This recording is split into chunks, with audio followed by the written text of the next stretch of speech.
Bismillahirrahmanirrahim. Assalamualaikum warahmatullahi wabarakatuh. First of all, we are from group 13 and the topic we would like to discuss is about power or knowledge and historical narrative discontinuity. So before we start to the topic, let me introduce myself and my partner. So my name is Nuha Nur Ilmi, with student number is 1195030169, and my partner is Salva with student number is 1195030202. The topic we will discuss contains 7 topics.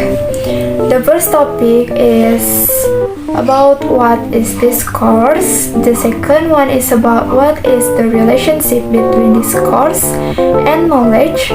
The third is about what is power. The fourth is about how can we determine the power is truly related to knowledge. The fifth is about what is meant by archaeological method. The sixth about how can be history and all knowledge distributed by historical cracks or breaks. And the last topic is about describing the concept of discontinuity. The first topic about what is the discourse will be presented by me, Nuha Nur Ilmi. Discourse as a statement of historical knowledge. System of statement emerged because of various historical remains such as historical narratives, sayings, or whatever. In this world, there are many inscriptions to historical monuments that we can find from the existence of such an artifact. Of course, there will be a narrative accompanying them. That is what is meant by discourse. And then the second topic will be presented by Salva the Shauma. Assalamualaikum warahmatullahi wabarakatuh. My name is Salva and I will now explain about what is the relationship between discourse and knowledge. As previously said, discourse is a system of statements, and these statements was derived from historical artifacts. Historian can construct a narrative based on these artifacts.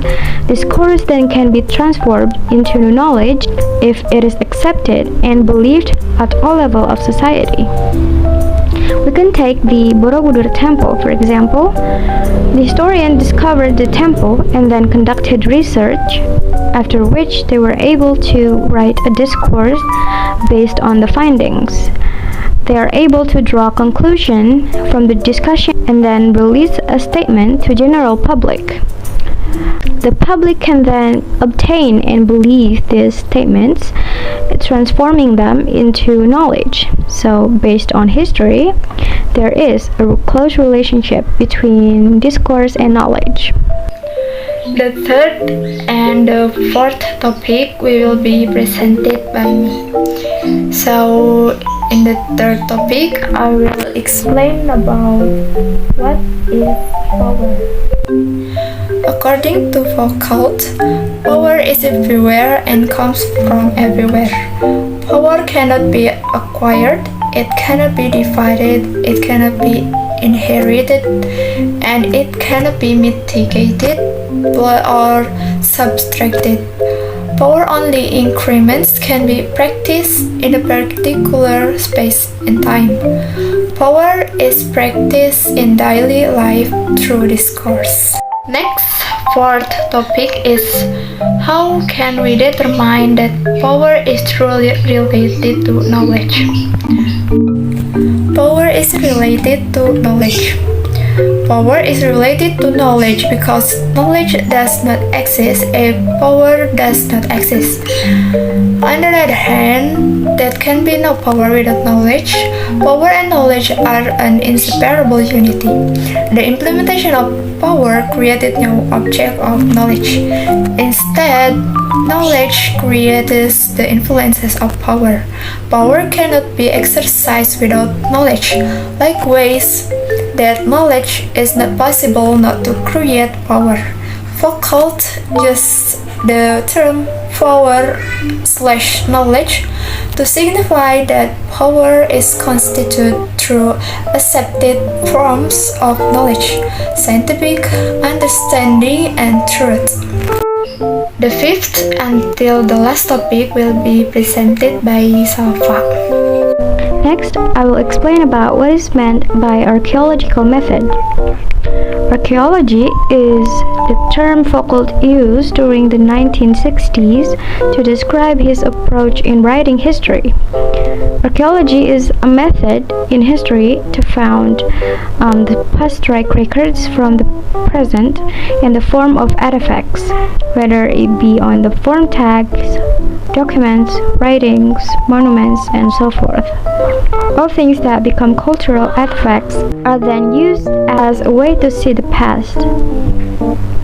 Archaeological method is about examining the discursive traces by the past in order to write a history of the present.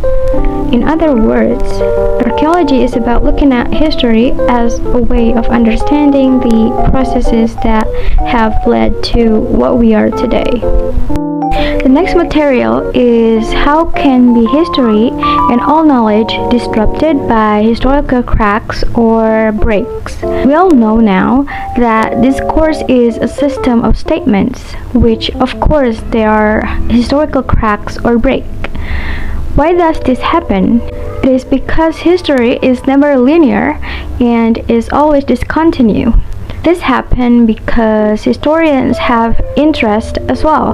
They know which ones to include in historical narrative or historical writings and which ones to put off. Since the past is built on words or statements, historians may eliminate facts that are irrelevant to them and choose not to include them in their remarks. That is what then called as interest, which caused cracks or breaks in history. And then last, I will describe about the concept of discontinuity.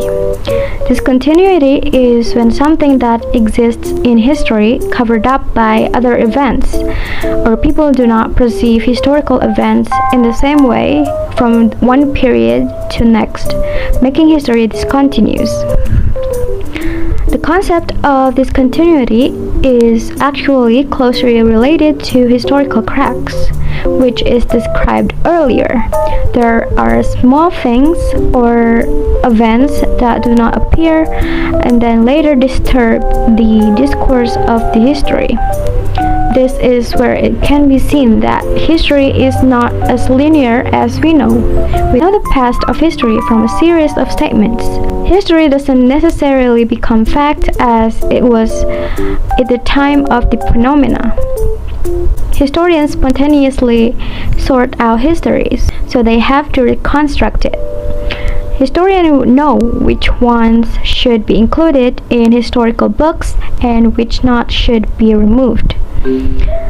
The emergence of these historical cracks, according to historians' interest, is because history is never linear. Then, as a result of these historical cracks, there is a discontinuity that causes everyone to only know histories in their outlines or according to historians' interest. We could say that the history we learn or know from a text or documents are covered by a thick layer of events. There is a thick layer of events that is later exposed by historians or anyone with an interest in covering the gap in history so that the chronology appears to be linear. That's all from our group. Thank you for all your attention. Assalamualaikum warahmatullahi wabarakatuh.